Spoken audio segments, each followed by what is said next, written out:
After over 130 years, we finally know the true identity of one of the world's most infamous serial killers of all times, Jack the Ripper.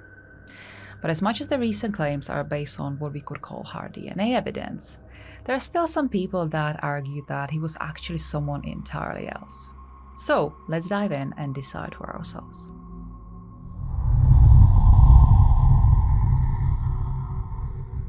Imagine this. You live in the era of Victorian London, where in the streets covered in thick fog, beneath the dim glow of gas lamps, a name was whispered that would haunt our history forever: Jack the Ripper.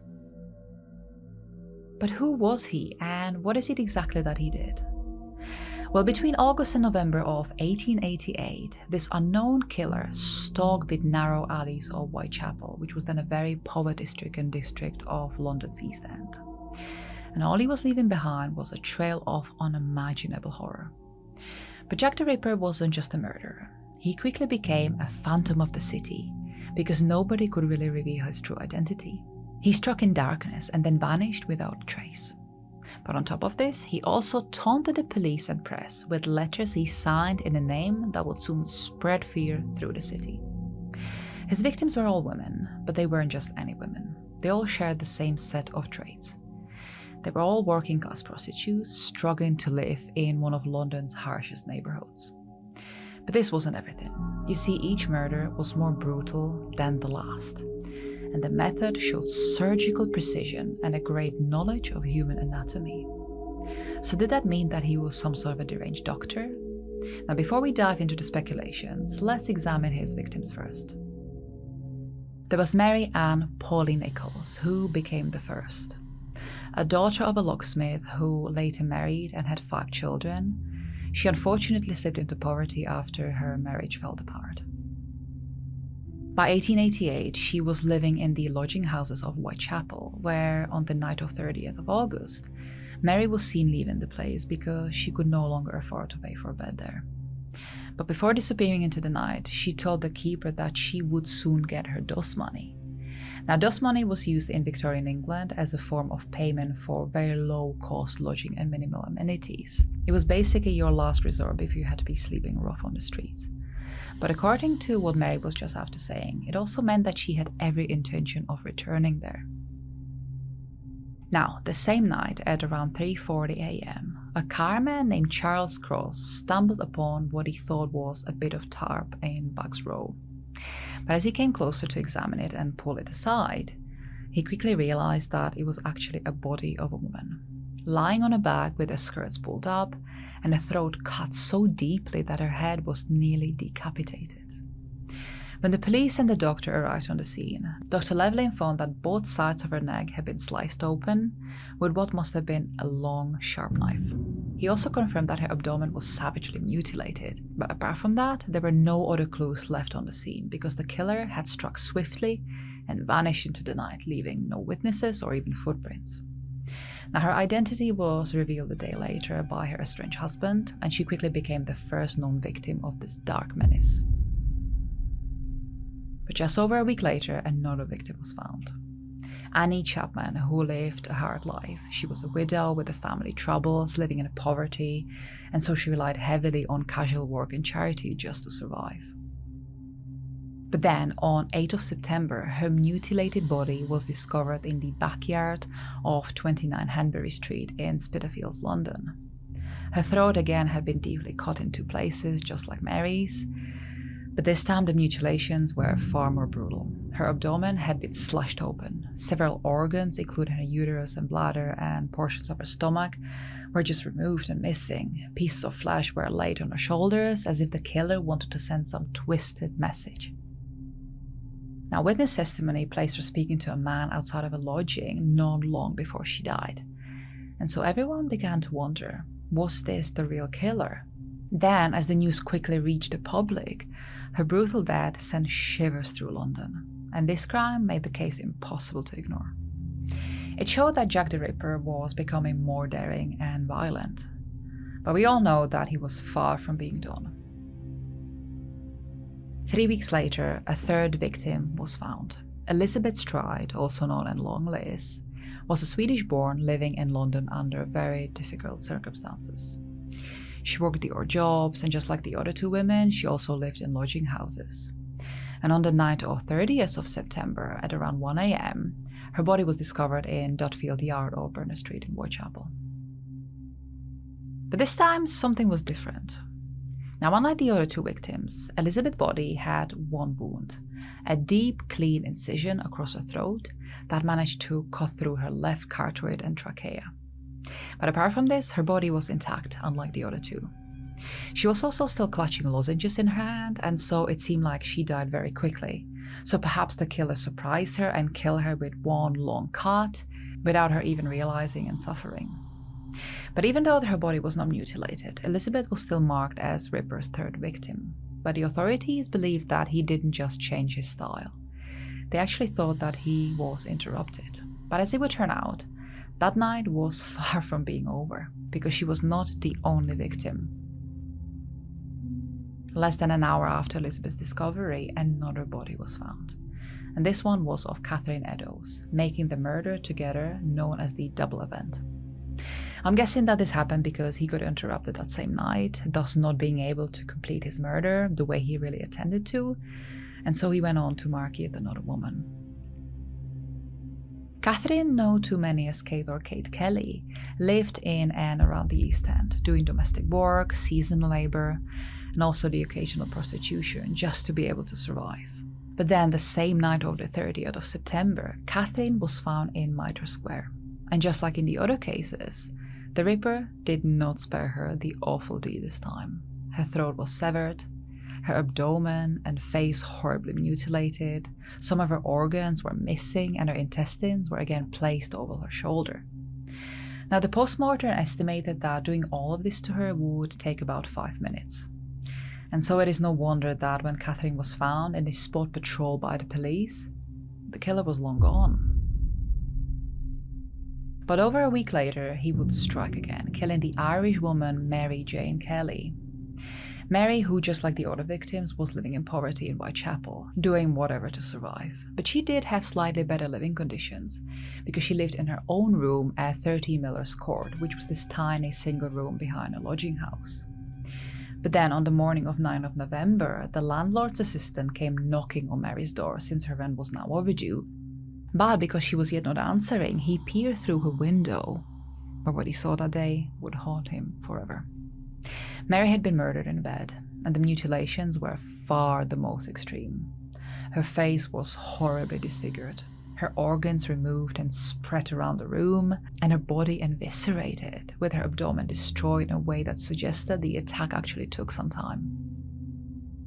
Now, we can only speculate, but since the Ripper had been interrupted in the past, he could have made the move to shift his attacks inside behind a locked door, because there, the killer had time. So, with all of these horrific attacks, the city was practically paralyzed with terror. Newspapers exploded with all sorts of headlines, police officers worked tirelessly investigating hundreds of suspects.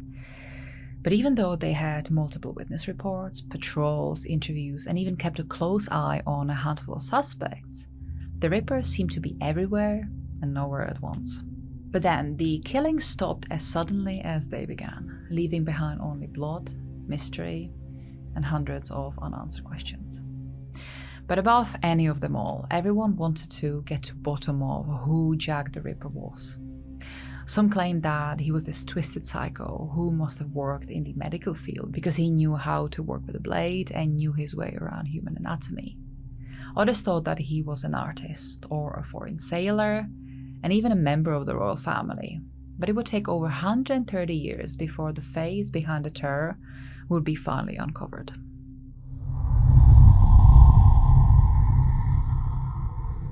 So, while there have been multiple suspects talked about over the years, there's this one man in particular that really stands out. Not only was he already a suspect back in the day when the original team was working the case, but this time there's actually more tying him to these horrific murders. An actual piece of DNA. Back when the fourth murder took place, among other things recovered from the scene, a piece of clothing, a shawl, was also preserved. But it was not Catherine Eddowes as many believed. When the shawl was purchased in 2007 by a ripperologist, Russell Edwards, it underwent several reports and tests. And this would give us a really interesting discovery. Not only did it contain a blood sample, but there was also a semen sample. And it was also at this stage that the reports shocked everyone. The shawl wasn't supposed to belong to the victim herself, but actually the killer. A little while later, when the forensics testing was complete, it showed that the DNA found actually belonged to two separate people. It would then take almost 4 more years to uncover and unravel everything else, because of contamination and other issues that the forensic technicians had to face. When the results were in, everyone was left speechless once again. They had their match. The results were matched to the victim, Catherine herself, and thanks to the semen and blood samples left on the shawl, well, that was actually matched to the descendants of a certain Polish immigrant. And when the name was revealed, Edwards knew that they had their man. It would turn out that it was actually the blood sample that was then successfully matched to a direct female descendant of the supposed killer. And considering that this name was already being looked into by the investigative team back in 1888, Edwards did not hesitate to accuse this man of being the true identity of Jack the Ripper. And his name? Aaron Kosminski. Kosminski was born in Poland in 1865, but his family was forced to flee the country because of the pogroms happening in Poland at the time, which were these targeted massacres against Jews. His family ended up in East London, which was conveniently very close to the murder scenes themselves. But why would Kosminski fit the actual profile of such sadistic killer?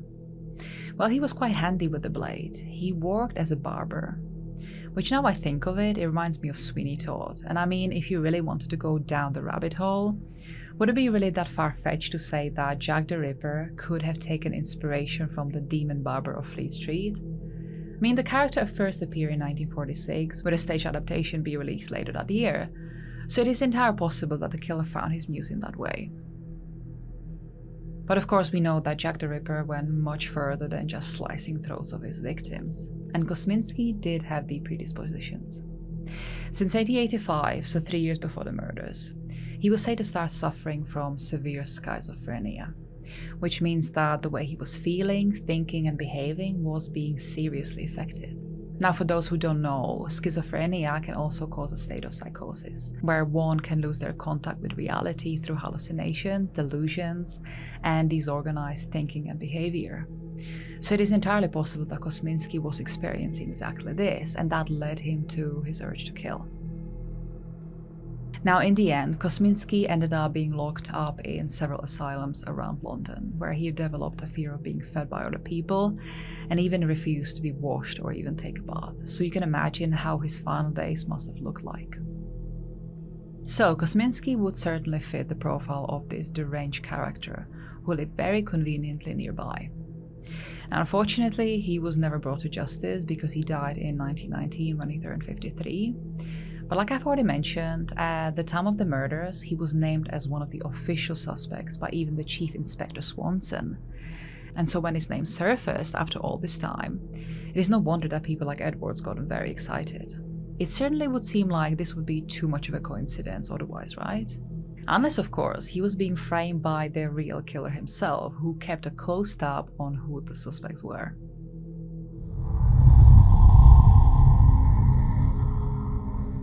While Kosminski certainly sounds like the type, there are people who have pointed out certain things that actually work against him as the killer. Firstly, this DNA research framing Kosminski had not been published in a peer-reviewed journal. And in case you're wondering why this is such a big deal, well, unfortunately, it means that the study cannot be independently verified by someone else that has not been part of the team working on it. This also means that whatever methods they used, these have not been objectively looked at, and nobody can verify that the team definitely followed all the rules and protocols, especially since you have to consider the possibility of contamination in this case. Basically, at the moment, it is very much like he said, she said, and scientifically, that is just not good enough, even if the study was 100% real, correct, and unedited to possibly skew the results. Let's also not forget that this is the UK we're talking about. And so under its law, it is now also up to the Attorney General who could approve a further investigation and inquest into the Jack Ripper case. Now, this has actually never happened before, with the most recent call for inquiry being denied in 2023, as apparently there just wasn't sufficient evidence to support it. But here's the promising news. As of 2025, the post changed names, and so it now belongs to a new man, Richard Hermer. And he's said to have received a petition organized by the Ripper's victims' descendants, which was actually based on this very study. And apparently he's actually considering the inquiry to be approved. So only time will now tell if this actually is granted. Another thing to consider is the actual state of Kosminski himself. Now, according to reports from the several assignments he got admitted to, he was in a very frail state of mind. Not only that, but doctors actually describe him to be harmless, which of course would question his ability to commit such gruesome murders. But of course, it would not be the first time when a patient with such medical description committed such crimes, so I would not really take this one as most believable source. But then again, I'm not in charge of any of these decisions, so let's quickly move on to the next point. And that is the fact that there are no actual witnesses, well, at least not that any that came ever forward, to say that they had ever seen Kosminski at any of those 5 crime scenes. There were some circumstantial claims, like the fact that he just lived close and that he was deranged, but that was really about it. But then again, when you really think about it, this was the Ripper's speciality, disappearing into the night without ever being seen. So again, I would not be leaning too heavily on these claims, because there have been serial killers before where nobody had actually seen them do the deed, but they would still be proven guilty in some other way. And so to me, it sounds like Kosminski could very well be the real deal. Of course, the next logical step would be to have the inquiry granted and the study to be replicated elsewhere to see if the same pieces of DNA can be lifted. But unless that happens, Kosminski will continue on to be just the most likely suspect, and the victims' families will yet again be robbed of their closure.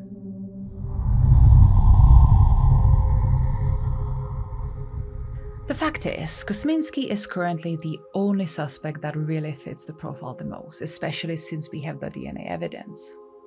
But if we were to look at others who have been named before, then you could decide for yourself if any of these other names could actually be the killer himself. We have the Montag John Druitt, an educated barrister and schoolteacher who was found drowned in the Thames of December 1888.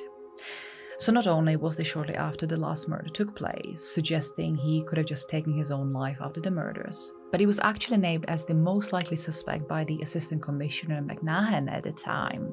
Druitt was also said to be acting very secretively and had possible mental health struggles, which of course all just add to the fire. But on the other hand, there were never any police records or witnesses that ever linked him directly to the murder sites, and his background and residence don't really fit the local geographic profile as neatly as Kosminski does. So Druitt was indeed once favored by the early historians, but in terms of today, his name doesn't really come up much at all. Next we have Michael Ostrog, a Russian-born conman, thief, and imposter claiming to be a doctor. His violent criminal history and him occasionally pretending to be a surgeon would definitely mark him as a likely suspect, with even McNahan thinking as much. But there's no credible link between him and the area of Whitechapel, and on top of this, actual jail records show him that he was imprisoned in France during the Ripper murders. So unless someone forged those, they provide him with a very solid alibi, so I think we can also disregard his name. Then there was Francis Tombletti, an eccentric Irish-American quack doctor and a misogynist. He resided in London during the killings, but Tombletti got actually arrested for indecency at the time of the murders, which made him flee to the US. He was even said to collect female body parts as medical specimens, and so no wonder that Scotland Yard had him under their surveillance. But there's never been any forensic evidence or eyewitnesses to tie him to any of the victims. His build and age were also mismatched by many witnesses' descriptions who thought he might have been connected. And even with all of these claims, he actually continued to happily live a public life afterwards.